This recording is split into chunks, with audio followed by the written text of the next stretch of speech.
I spent weeks planning the perfect gift for my father's 60th birthday. It wasn't just about the gift itself, a vintage pocket watch that matched the one his grandfather had owned. It was about what it represented. Years of trying to earn his approval, of hoping that somehow I could finally bridge the gap between us. I'd worked extra shifts for months to afford it, even selling some of my own jewelry to make up the difference. The party was at my older brother Michael's house, a sprawling suburban home with a perfectly manicured lawn. My father had helped Michael with the down payment 5 years ago, a fact that my brother never let anyone forget. I arrived early to help set up, even though no one had asked me to. That's how it always was, trying to make myself useful, trying to earn my place. "You're here already?" Michael's wife Jennifer raised her eyebrows as she opened the door. She was dressed impeccably as always, not a strand of her blonde hair out of place. "I thought I'd help set up," I said, clutching the carefully wrapped package to my chest. Jennifer glanced at the gift, her expression softening slightly. "That's thoughtful. You can put it with the others in the living room." The living room was already filled with presents, most of them in expensive wrapping paper with elaborate bows. I placed mine among them, trying to make it look like it belonged there. My brother emerged from the kitchen, a beer in hand. "Hey, look who showed up on time for once," he said, his tone making it clear this was more criticism than greeting. "I wanted to help," I repeated, forcing a smile. "We've got it covered," he said, gesturing around at the pristine decorations. "But you can help Jennifer with the fruit platter if you want to make yourself useful." I spent the next hour carefully arranging slices of fruit, trying to make them look as perfect as the rest of the house. By the time guests started arriving, my fingers were sticky with juice, and my confidence was already waning. My father arrived with his new wife, Diane, who was 15 years his junior and never missed an opportunity to remind everyone of her youth. They made their entrance like royalty. My father in an expensive suit and Diane in a designer dress that probably cost more than my monthly rent. "There's the birthday boy." Michael clapped our father on the back, handing him a glass of his favorite whiskey. My father beamed, accepting the drink with a nod of approval. I hung back, watching as he made his way through the crowd, receiving handshakes and backslaps from his golf buddies and business associates. I waited for a lull in the conversation before approaching him. "Happy birthday, Dad," I said, trying to keep my voice steady. He turned, his smile fading slightly as he registered my presence. "Oh, you made it," he said, his tone suggesting he hadn't been sure I would. "I wouldn't miss it," I replied, trying to sound cheerful. "How does it feel to be 60? "Like 59, but with more people making a fuss," he said, glancing past me to wave at someone across the room. "Excuse me, I see Richard from the club." And just like that, he was gone, leaving me standing alone with my half-formed conversation. I retreated to the kitchen, where I found Jennifer arranging canapes on a silver platter. "Need any help?" I offered. She looked up, her expression a mix of pity and annoyance. "No, I've got it. Why don't you go mingle? There are plenty of people out there." But there weren't, not for me. These were my father's friends, my brother's colleagues, Diane's social circle. I was just the daughter who hadn't quite measured up, not successful enough, not social enough, not enough of anything that mattered to them. Dinner was served on the patio, a catered affair with servers in black and white moving efficiently between tables. I was seated at the farthest table from my father, wedged between a cousin I barely knew and one of Michael's neighbors. Throughout the meal, I watched as my father held court at the main table, laughing and telling stories, occasionally glancing at his watch, as if he had somewhere more important to be. After dessert came the speeches. Michael went first, talking about how our father had taught him everything he knew about business and life. "You've always been my role model," he concluded, raising his glass. "To the best father a son could ask for." Everyone applauded, and I clapped along, ignoring the twist of pain in my chest. Then Diane spoke, gushing about what a wonderful husband he was. A couple of his oldest friends shared amusing anecdotes from their golf trips and fishing expeditions. No one asked me to speak. No one expected me to have anything worth saying. As the speeches wound down, Michael announced it was time for gifts. "Dad, why don't you sit in the birthday chair?" he said, pointing to a decorated chair at the center of the patio. My father took his seat, looking pleased with himself as Michael began bringing him presents. He opened them one by one: an expensive watch from Michael and Jennifer, a set of custom golf clubs from his business partners, a weekend at a luxury resort from Diane. With each extravagant gift, I felt my own offering shrinking in significance. By the time Michael handed him my package, I was half hoping he'd skip it altogether. "This one's from your daughter," Michael announced, his tone suggesting he was just as curious as everyone else to see what I'd come up with. My father took the package, weighing it in his hands. "Feels light," he commented, eliciting a few chuckles from the crowd. I watched, heart pounding, as he tore through my careful wrapping. The small velvet box emerged, and he opened it with a flick of his wrist. The pocket watch gleamed in the evening light, its gold surface catching the glow of the patio lanterns. For a moment, there was silence. I held my breath, waiting for his reaction. "A watch?" he said finally, his voice flat. "I already got a watch from Michael." He held up his wrist, showing off the sleek, modern timepiece my brother had given him. "It's a pocket watch," I explained quickly, my voice sounding small even to my own ears. "It's vintage, like the one your grandfather had. You used to tell me stories about it when I was little." My father stared at the watch, his expression unreadable. Then, without warning, he closed the box and dropped it on the ground. Before I could react, he nudged it with his foot, sending it skidding across the patio tiles. "You were never a priority," he said, his voice cold and clear in the sudden silence. "Not when you were a kid, and certainly not now." Someone gasped. A few people laughed nervously, as if they weren't sure if this was a joke. Others looked away, suddenly fascinated by their drinks or the pattern on the patio floor. I sat frozen, unable to process what had just happened. The world seemed to narrow down to that small velvet box lying discarded on the ground, and the echo of my father's words in my ears. "Dad," Michael said, his voice tight with embarrassment rather than anger. "Come on, that's not necessary." My father shrugged. "Just being honest, life's too short to pretend at my age." He turned to the person next to him. "What's next? Are there more presents?" I stood up, my chair scraping loudly against the patio. All eyes turned to me, and I could feel tears threatening to spill over, but I wouldn't cry, not here, not in front of them. With as much dignity as I could muster, I walked over to where the box had landed, picked it up, and slipped it into my purse. "I should get going," I said to no one in particular. "Early morning tomorrow." No one tried to stop me as I made my way through the house to the front door. No one followed me to apologize or check if I was okay.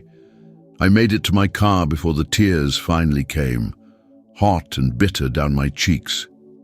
As I sat there in the darkened car, crying silently in the driveway of my brother's perfect house, I couldn't help but think that maybe my father was right. Maybe I had never been a priority, not to him, not to any of them. But as the initial shock and hurt began to fade, something else started to take its place. A quiet, simmering anger that had been building for years, pushed down and ignored for the sake of keeping the peace. That night, as I drove home alone, I made a decision. I was done trying to earn his love, done trying to be good enough for a family that would never see me as anything but a disappointment. It was time to start prioritizing myself. What I didn't know then was that this humiliation would be the catalyst for a chain of events that would change everything. Because there was something about my father that none of us knew. A truth that had been buried for decades. And on Sunday, just 3 days after his birthday party, that truth would finally come to light. I spent Saturday in a daze, replaying the events of the party over and over in my head. The look on my father's face as he kicked away my gift. The sound of laughter from people I'd known my whole life. The hot shame that had washed over me as I'd fled to my car. My phone buzzed occasionally with messages, mostly from distant relatives or family friends who had witnessed the debacle and felt obligated to reach out. "Your dad was just in a mood," one message read. "Don't take it personally," said another. I didn't respond to any of them. What was there to say? That I was fine, that I wasn't hurt by a lifetime of rejection culminating in that one humiliating moment. By Sunday morning, I had managed to pull myself together enough to face the day. I had a shift at the bookstore where I worked part-time while finishing my master's degree. My father had always made it clear that he found my career choices disappointing. "Books don't pay bills," he'd said when I told him about my literature major. Michael, with his business degree and corporate job, had made the right choice in our father's eyes. I was arranging a display of new releases when my phone rang. It was an unknown number, but I answered anyway, grateful for the distraction. "Is this Miss Reynolds?" a formal male voice asked. "Yes, this is she," I replied, stepping away from the display to find a quieter corner of the store. "My name is Howard Simmons. I'm a lawyer with Simmons & Wright. I'm calling about your grandmother, Eleanor Reynolds." My grandmother had passed away 3 years ago. She had been the one person in our family who had always made me feel valued, who had encouraged my love of books and learning. "What about her?" I asked, confused. "I understand this may come as a surprise, but there's a matter related to her estate that requires your attention. Would you be available to come to our office today?"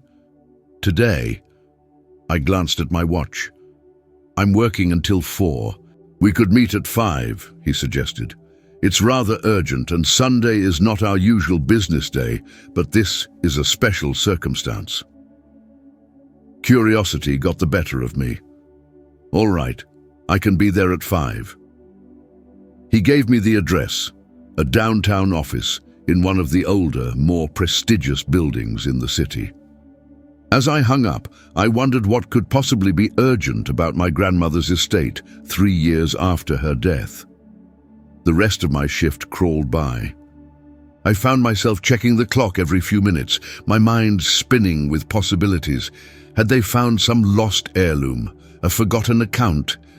My grandmother hadn't been wealthy by any means, at least not that I knew of. She had lived modestly in the same small house for decades after my grandfather died. At 4 o'clock, I clocked out and drove straight to the law office, arriving nearly half an hour early. The building was quiet as expected on a Sunday, but a security guard at the desk directed me to the elevators after checking my ID. The offices of Simmons & Wright occupied the entire 12th floor, though only a few lights were on when I arrived. A receptionist was waiting despite the weekend hours. "Ms. Reynolds, Mr. Simmons is expecting you. Please follow me." She led me down a hallway lined with oil paintings to a large corner office. Howard Simmons turned out to be an elderly gentleman with silver hair and wire-rimmed glasses. He rose from behind his mahogany desk when I entered. "Ms. Reynolds, thank you for coming on such short notice," he said, gesturing to a chair across from him. "Please, have a seat." I sat down, noting the thick folder on his desk with my grandmother's name on it. "May I ask what this is about?" I said. Mr. Simmons adjusted his glasses.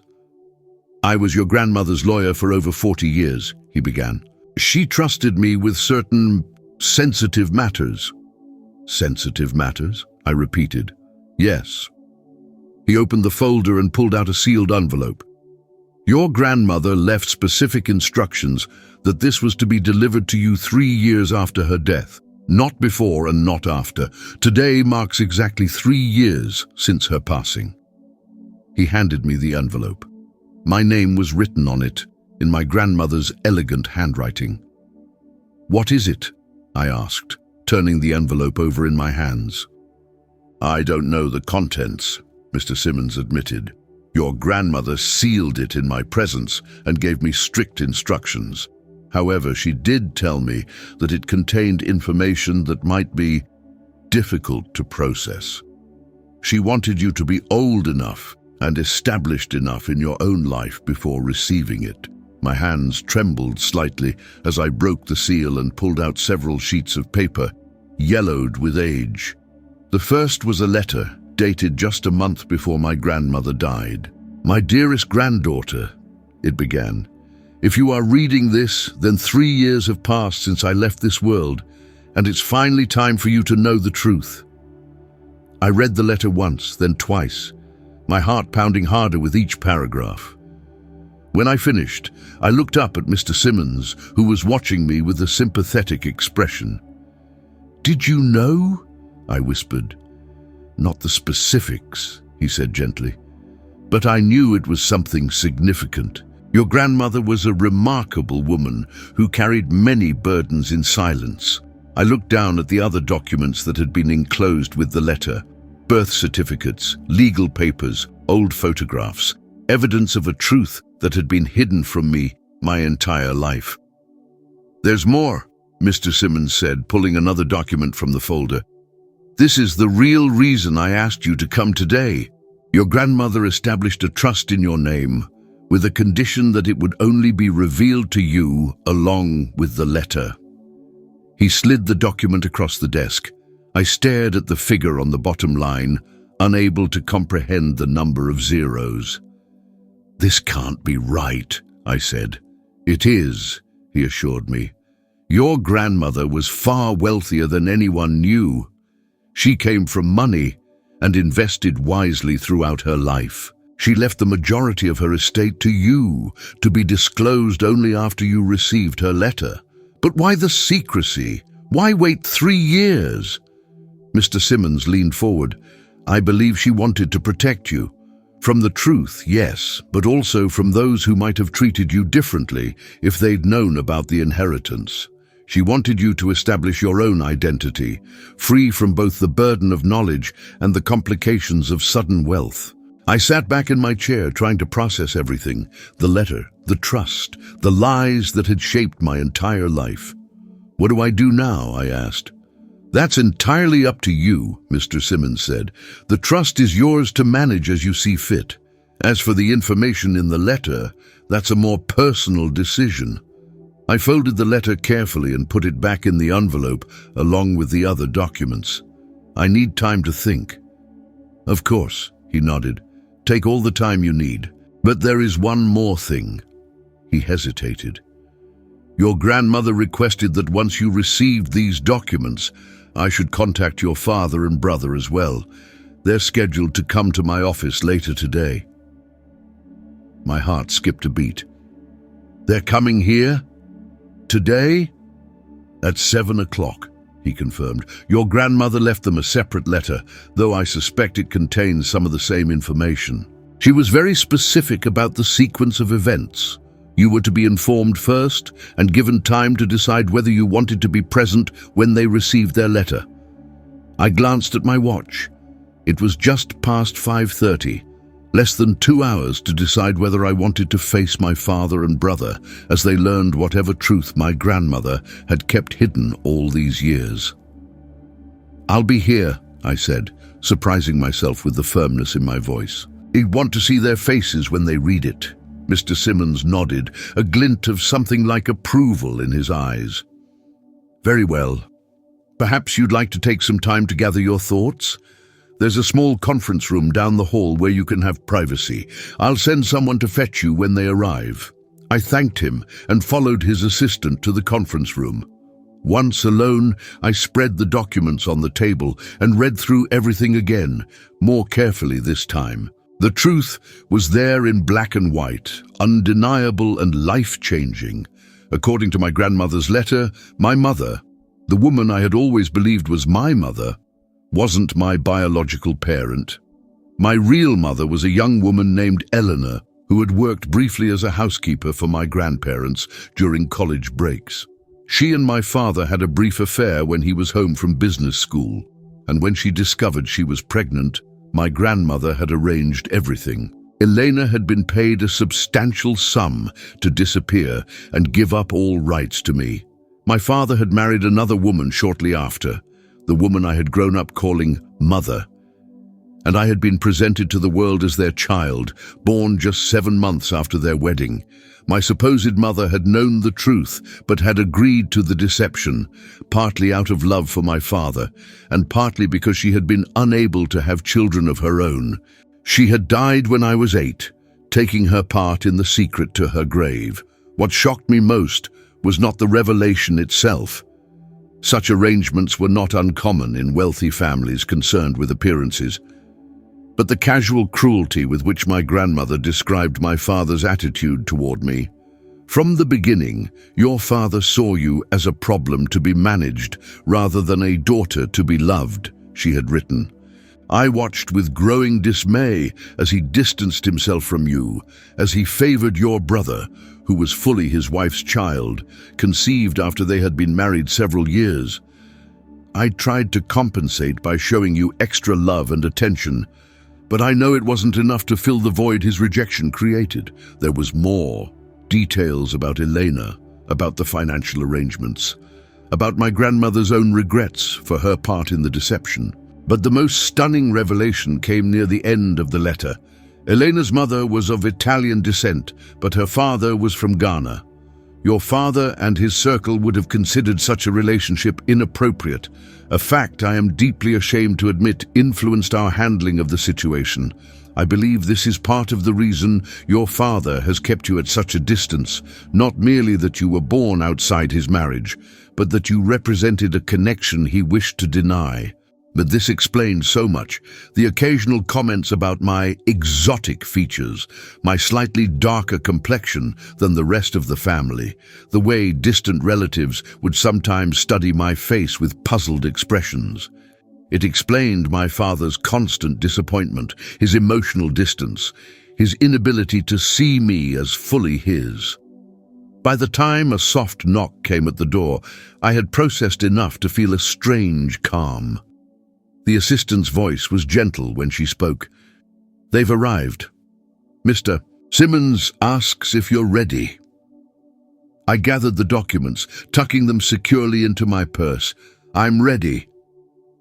As I followed her back to Mr. Simmons' office, I felt a strange sense of power. For once I knew something my father and brother didn't. For once I wouldn't be the one caught off guard, scrambling to maintain my dignity. This time, I would be watching as their world shifted beneath them. The office door opened to reveal my father and Michael seated across from Mr. Simmons's desk. They both turned at the sound, surprise registering on their faces. What is she doing here? My father demanded, looking from me to the lawyer. Ms. Reynolds was invited just as you were, Mr. Simmons replied calmly. Please, have a seat. I took the third chair, positioned slightly apart from my father and brother. Neither of them looked at me directly. Whether from embarrassment over Friday's events or simple dismissal, I couldn't tell. Now that everyone is here, Mr. Simmons began, I can explain why I've called this meeting. I was the lawyer for Eleanor Reynolds, your mother and grandmother, for many decades. She left specific instructions that certain information was to be shared with all of you exactly 3 years after her passing, which is today. What kind of information? Michael asked, leaning forward with interest. Always quick to sense an opportunity, my brother. Information of a personal nature, Mr. Simmons replied, along with matters pertaining to her estate. My father frowned. Her estate was settled years ago. The house was sold and the proceeds split between Michael and me, as specified in her will. That was only part of her estate, Mr. Simmons said. The part she wanted disclosed at the time of her death. There is more. He pulled out 2 envelopes, handing one to my father and one to Michael. These are from Eleanor. She asked that you read them now in this office. My father took his envelope with a skeptical expression. This seems unnecessarily dramatic. Nevertheless, Mr. Simmons said firmly, these were her wishes. With a sigh, my father opened his envelope while Michael eagerly tore into his. I watched their faces as they read, cataloguing each shift in expression, each widening of the eyes, each tightening of the jaw. My father read slowly, his face growing paler with each paragraph. When he finished, he looked up, his eyes finding mine for perhaps the first time in years, really seeing me. "Is this true?" he asked, his voice hoarse. I nodded, unable to find words. Michael was still reading, his brow furrowed in concentration. When he finished, he looked from the letter to our father, then to me. "This can't be right," he said.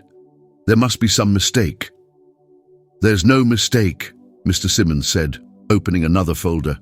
"Eleanor provided substantial documentation, which I have verified independently. Now there is the matter of the trust."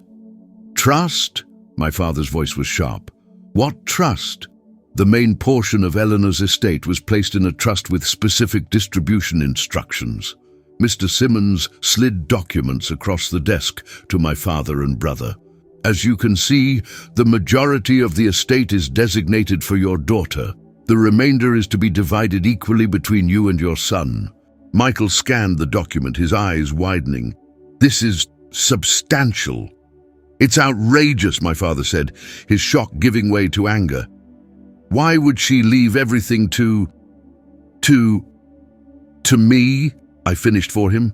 "Someone who was never a priority?"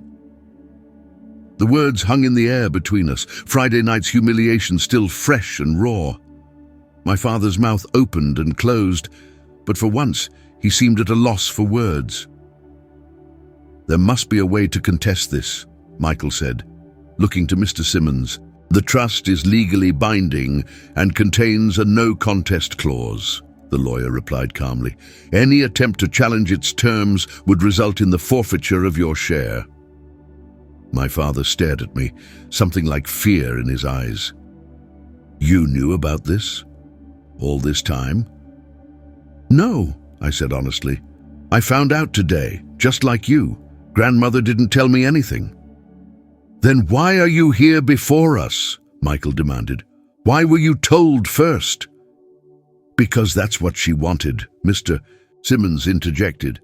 "Eleanor was very specific about the sequence of events." My father crushed the letter in his fist. "This can't get out. Do you understand? No one can know about my real mother," I said, my voice steady. "About the fact that you've been lying to everyone, including me, my entire life. About the fact that you couldn't love your own daughter because of who her mother was." "You don't understand," my father began, his voice low and urgent. "It was a different time. There would have been consequences. Consequences for you," I interrupted. "Not for your family name, not for your business connections. Just for you and your precious reputation. And I paid the price for it. Every day of my life I paid for your shame and your lies." "What do you want?" Michael asked, ever the pragmatist. "Money? Is that what this is about?" I looked at him incredulously. "I just learned that my entire life has been built on a lie, that my father rejected me because of who my mother was. And you think this is about money?" "Then what do you want?" my father asked, an edge of desperation in his voice. I considered the question, feeling the weight of all those years of seeking approval, of trying to be good enough, of wondering why I was always on the outside looking in. "I want nothing from you," I said finally. "Not anymore." I stood up, gathering my purse. "Mr. Simmons, thank you for your time. I think we're done here." "Wait," my father said, standing as well. "We need to discuss this, as a family."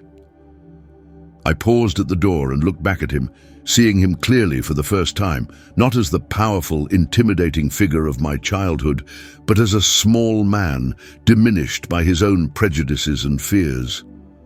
"We're not a family," I said gently. "We never were, at least not the family I thought we were. And now we all know why." I left the law office with my head held high, but by the time I reached my car, my hands were shaking so badly I could barely grip my keys. The weight of what I'd just learned, about my parentage, my father's decades of deception, my grandmother's secret wealth. It was almost too much to process. Instead of going straight home, I drove to the small park where my grandmother used to take me when I was a child. It was nearly empty at this hour, just a few joggers and a couple walking their dog. I found a bench overlooking the pond and sat down, trying to make sense of my new reality. My phone buzzed repeatedly. Michael calling, then my father, then Michael again. I silenced it and slipped it back into my purse. They'd had a lifetime to speak to me, to treat me like family. I didn't owe them my attention now. The sun was beginning to set, casting long shadows across the water. I remembered how my grandmother would bring breadcrumbs for the ducks, how she always made sure I got to throw the most. "You have a generous heart," she'd tell me. "Never let anyone convince you it's a weakness." Now I understood what she'd really been trying to say. By Monday morning, I'd made a decision. I called in sick to the bookstore and contacted Mr. Simmons instead. "I'd like to proceed with the trust transfer," I told him when he answered. "Of course," he replied. "I'll prepare the paperwork. Would you prefer to meet today or later this week?" "Today, if possible," I said. The sooner I dealt with this, the sooner I could start figuring out what my life would look like now. Mr. Simmons' office was quieter during regular business hours, the reception area populated with clients in business attire. This time, he met me in a conference room, a stack of documents already prepared on the polished table. "Your father called me this morning," he said as I took a seat. "Several times, actually." What did he want? To contest the trust. I informed him of the no contest clause again. He was displeased. I could imagine. My father wasn't used to being denied anything he wanted. "Will they lose their shares if they contest?" I asked. "Yes, that's what the clause stipulates. The entire trust would revert to you." I thought about it for a moment. "I don't want that. Let them have their portions, regardless of what they do." "Can we modify the terms?" Mr. Simmons looked surprised. "We can, if that's what you wish. It's your trust now." "It is," I confirmed. "They can say what they want, do what they want.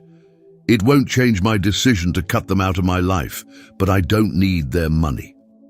We spent the next hour going through the paperwork, discussing investment options, tax implications, and the practicalities of managing a sudden fortune. Throughout it all, I kept thinking about my grandmother and the careful planning she'd put into this moment. She'd known exactly what she was doing, ensuring I would have the resources to stand on my own. As Mr. Simmons filed away the signed documents, he paused. "There's one more thing," he said, reaching into his desk drawer. He pulled out a small, padded envelope.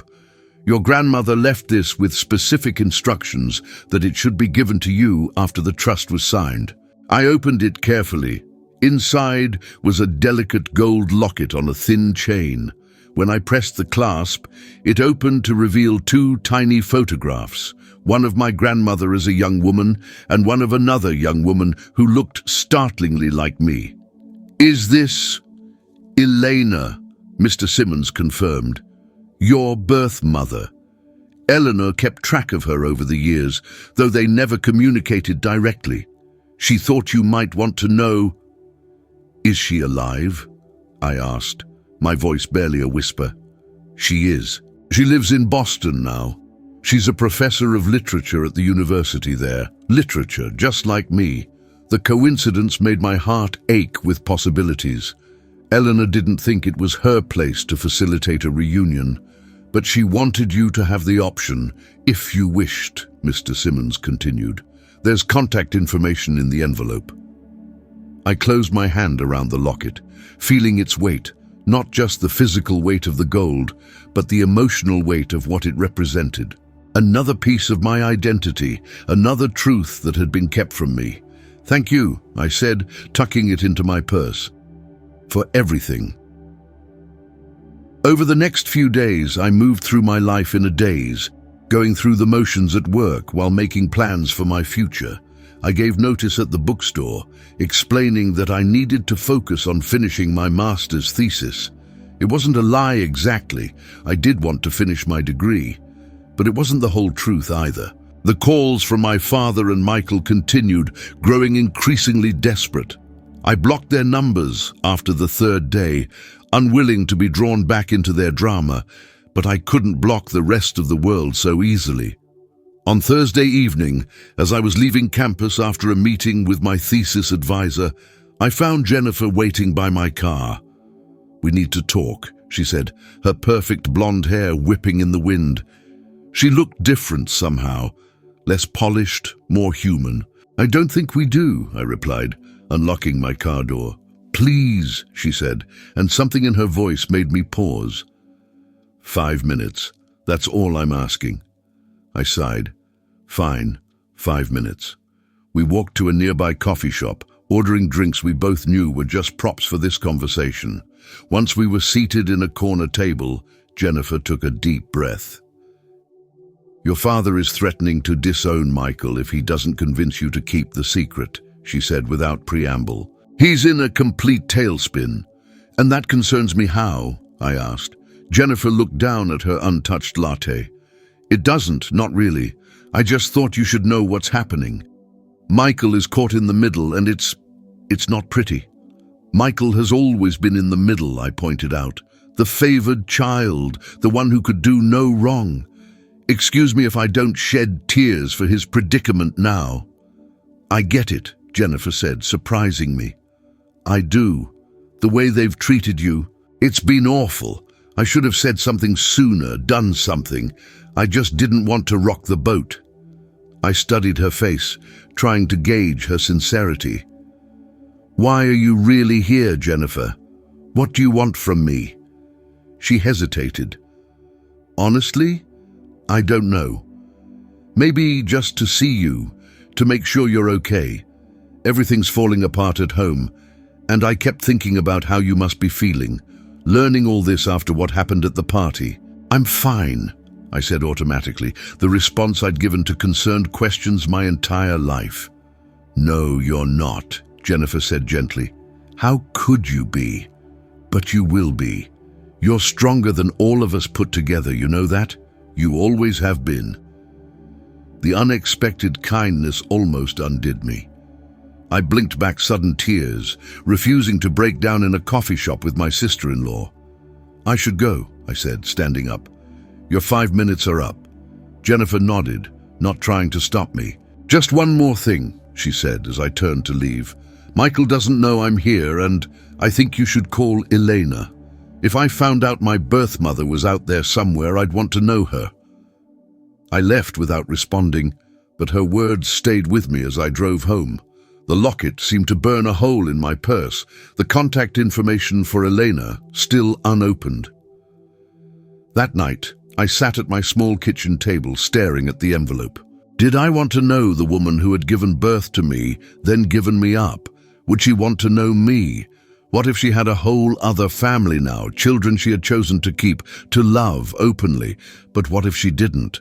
What if, like me, she had spent decades wondering, questioning, feeling like something essential was missing? Before I could talk myself out of it, I opened the envelope and pulled out the single sheet of paper inside. Elena Martinez, Professor of Comparative Literature, with an email address, phone number, and office location at Boston University.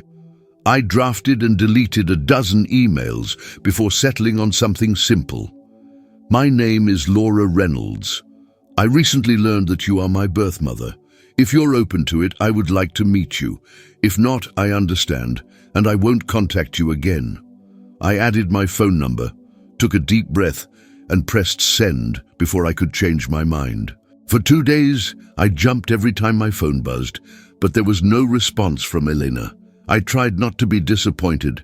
After all, what had I expected? That she'd been waiting all these years for me to find her, that she'd drop everything and rush to meet the daughter she'd signed away before I was even born. On Sunday morning, exactly a week after I'd learned the truth in Mr. Simmons' office, my phone rang with an unknown number. My heart pounding, I answered. "Hello?" There was a pause, then a warm, slightly accented voice. "Laura, this is Elena Martinez. I got your email." "Oh," I said, suddenly at a loss for words. Thank you for calling. I've thought about this moment for 30 years, Elena said, her voice thick with emotion. What I would say to you if I ever had the chance, and now I can't remember any of it. I know the feeling, I admitted. I've been trying to picture you my whole life without even knowing it. There was another pause. Then Elena spoke again. I'm going to be in your city next weekend for an academic conference. Would you like to meet? Yes, I said without hesitation. Very much.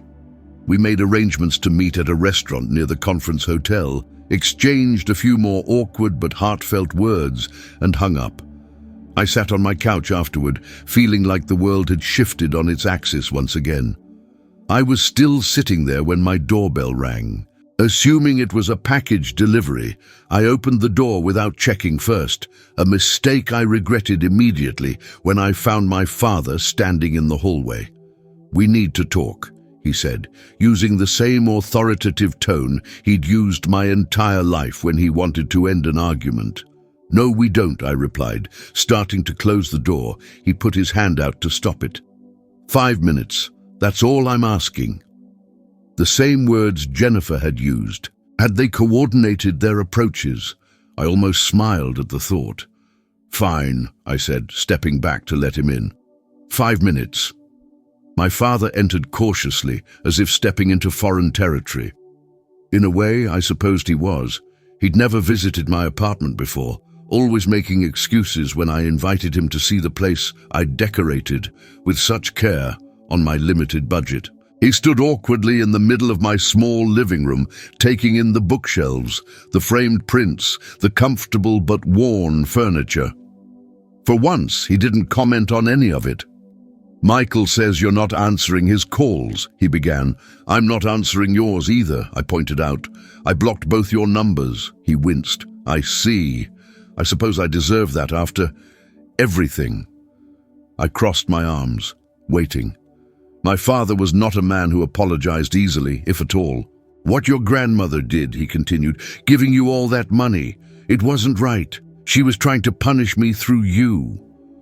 Of course he would see it that way. Everything was always about him. Is that what you came here to say? I asked. That I don't deserve my inheritance? No, that's not. He ran a hand through his hair, a gesture so reminiscent of Michael that it caught me off guard. I'm not explaining this well. Then explain it better, I said. You have 3 minutes left. My father took a deep breath. I was young and scared, and I made choices I've regretted ever since. Not you, he added quickly, seeing my expression.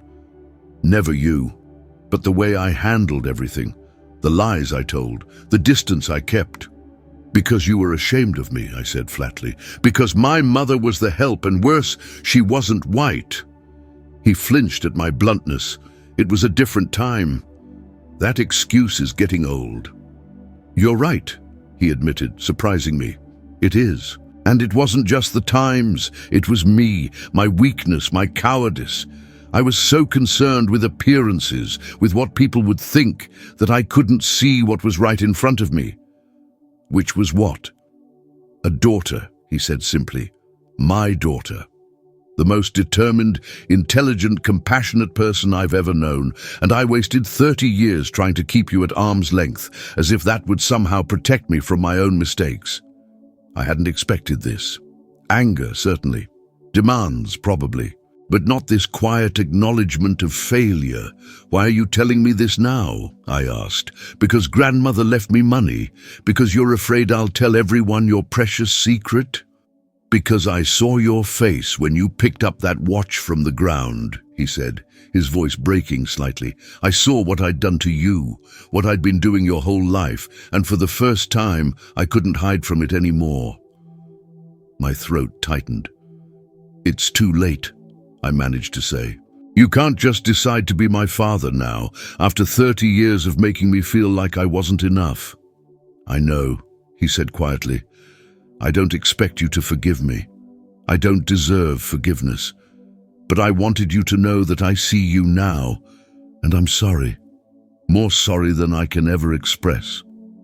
My timer went off, the actual timer I'd set on my phone when he arrived. 5 minutes, exactly as promised. Your time's up, I said, opening the door. I think you should go now. He nodded, moving toward the door, but he paused on the threshold, turning back to face me. I heard you found Elena, he said. Jennifer mentioned something about a locket, contact information. I tensed. That's none of your business. You're right, it's not, but for what it's worth, she loved you. She didn't want to give you up. I made her an offer she couldn't refuse, for her education, her future. She was young and alone, and I took advantage of that. The admission hung in the air between us. I'm meeting her next weekend, I said finally. She's coming to town for a conference. My father's eyes widened slightly, but he nodded. I'm glad, he said simply. You deserve to know her, and she deserves to know the remarkable woman her daughter became. He turned to leave, then added over his shoulder, That pocket watch you gave me? It was perfect, just like your grandmother's. I've carried it every day since the party. Then he was gone, leaving me standing in my doorway with tears streaming down my face for the father I'd always wanted, the father he was finally trying to be, far too late.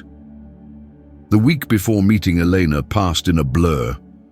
I focused on my thesis, finding that my academic analysis of family dynamics now carried deeper meaning. Though financially secure from the inheritance, I kept working at the bookstore, finding comfort in familiar routines. Michael bombarded me with messages I ignored. My father remained silent after his unexpected apology. Jennifer sent occasional neutral texts, her way of maintaining a thread of connection without pressure. Friday night, my phone rang, Eleanor calling to reschedule our meeting. Her father, my biological grandfather, had suffered a stroke in Boston. He's asking for you, she said, her voice breaking. He wants to meet you before... She didn't finish the sentence. Without hesitation, I booked a red-eye flight. By dawn, I was in Boston, walking into the hospital, where a petite woman with silver-streaked curly hair and eyes identical to mine stood waiting. Laura, she said simply. We stood face to face, both noting the unmistakable resemblances. She led me to a private room where an elderly man with dignified bearing lay connected to monitors, his dark eyes alert and intelligent. You have her spirit, he said after studying me. Strong, determined. Samuel, my grandfather, shared stories about Elena's childhood, her academic brilliance, how she'd cried for weeks after giving me up. Elena revealed how she'd tracked my progress from afar through my grandmother, who had secretly maintained contact despite my father's wishes. I never stopped thinking about you, Elena told me, every birthday, every milestone. As morning turned to afternoon, doctors came and went. Samuel's condition stabilized enough that Elena convinced me to join her for coffee in the cafeteria. Will you stay a few days? She asked tentatively. I understand if you need to get back. I'd like to stay, I replied. I took the week off. She smiled, the same smile I saw in my own mirror. I have a guest room. Nothing fancy, but it's yours for as long as you want it. That evening in Eleanor's book-filled apartment, we shared a simple dinner and more stories. She showed me photographs, academic awards, the life she'd built after giving me up. I told her about my studies, my struggles with my father, my grandmother's final gift. Eleanor was the only one who showed any decency throughout the whole ordeal, Elena said. She made sure I could finish college, sent me updates about you when she could. Yet she helped orchestrate the deception, I pointed out. Elena nodded. Yes, it was complicated. She was protecting her son, but also trying to protect me and you, different times. She sighed. Not an excuse, just context. The next morning, we returned to the hospital to find Samuel awake and dramatically improved. The doctors called it remarkable. Samuel called it stubborn determination. Had to stick around, he told me with a wink. Just found my granddaughter. Over the following days, we fell into a rhythm. Mornings at the hospital with Samuel, afternoons exploring Boston as Elena showed me her world, evenings talking late into the night. The relationship that emerged felt natural, as if we were remembering, rather than building something new. On my 4th day in Boston, my phone rang. My father. "Michael told me you're in Boston," he said after I answered. "With Elena." I tensed. Yes. Her father had a stroke. I came to meet him. A long pause followed. "I'm glad," he finally said. "He was a good man, is a good man. Please give him my regards." The simple acknowledgement, so unlike my father, stunned me. "Is there anything else?" I asked. "Just take your time. Get to know them, your family, your other family." He sounded tired, resigned. "When you come back, if you want to talk, I'll be here." After we hung up, I sat staring at my phone until Elena emerged from her study. "Everything okay?" she asked. "My father," I explained. "He says to give your father his regards." Eleanor's expression tightened, then softened. 30 years later, and he finally manages basic courtesy. "He's trying," I said, surprised to find myself defending him. "Too late, probably. But trying." Elena considered this. People can change. Sometimes it takes losing everything to make them see what matters. The next day, as Samuel continued improving, he asked the question I'd been avoiding. "Will you forgive them?" he asked. "Your father, your grandmother, me?" I thought about my grandmother's complicated legacy, the deception alongside the protection, the trust that gave me freedom. I thought about my father, finally seeing me after decades of looking away. I thought about Elena and Samuel, who had given me up but never stopped caring. "I'm working on it," I replied honestly. "Not forgetting but forgiving, finding a way forward." Samuel nodded. "Good answer. Better than we deserve, maybe, but the right path for you." As I prepared to return home the following week, I realized I was no longer the same person who had picked up that pocket watch from the patio floor. The humiliation had led to truth, the rejection to discovery, the end of one family myth to the beginning of a more authentic story. Elena drove me to the airport, both of us promising visits, calls, a relationship built on choice rather than obligation. "You know," she said as we embraced goodbye, "when your father kicked that watch away, he thought he was showing his power over you. Instead, he set you free." I smiled, understanding the truth of her words. Sometimes rejection is just redirection to where you truly belong. Sometimes the worst moment of your life becomes the catalyst for something better than you ever imagined. The watch that was never a priority had unlocked the truth that made me whole.